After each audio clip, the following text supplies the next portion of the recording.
सर्वप्रथम मी jingle bell प्रोडक्शनचं आभार मानेन. त्यांनी मला या प्रोजेक्टसाठी संधी दिली. खरं तर जिंगल बेल प्रोडक्शन बरोबर काम करताना एक वेगळीच मजा आली. थोडीशी भीती होती मनात की आपलं काम करताना त्यांना आवडेल का नाही आवडणार, टीम बरोबर मी ऍडजस्ट होईल का नाही होणार. पण त्याच्या व्यतिरिक्त वेगळंच झालं काय ते. सगळी टीम इतकी छान आणि सुंदर होती ना, म्हणजे एकदम असं घरासारखं नातं झालं, निर्माण झालं होतं आणि खूप मजा आली काम करताना. तर माझ्या कन्सेप्टमध्ये कॅरेक्टरच नव्हतं, पण ते नंतर ऍड करण्यात आलं. तसं मला भगवान सरांचाही फोन आला की असं असं एक कॅरेक्टर येतो, तो करशील का? म्हणलं येस सर करेल, पण त्याच्यामध्ये डायलॉग किती असतील काय असतील हे मला माहिती. येस सर करेल म्हणलं मी. मग त्यानंतर मला दिनेश सर भेटले. त्यांनी सांगितलं त्याने नावाचं कॅरेक्टर आहे, ते या पद्धतीनं जाणार आहे.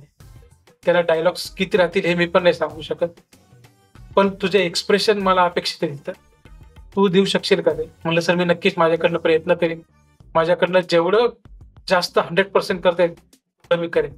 तर मी प्रयत्न केलेला आहे. बघू आता. एक वेगळीच एनर्जी निर्माण झालेली नेट सेट बोंबल्यावरती. हा प्रोजेक्ट नक्कीच काहीतरी सगळ्यांसाठी एकदम बेस्ट ठरणार आहे. सगळ्यांना कुठे ना कुठेतरी एक काहीतरी नाव कमवून देणार. सगळ्यात महत्वाचा एक चांगला सीन झालेला. मला लवकर बोलायला द्यायचं आणि माझा लवकर बॅकअप व्हायचा. आणि सगळ्यांच्या आधी मी जेवण करायला जायचो.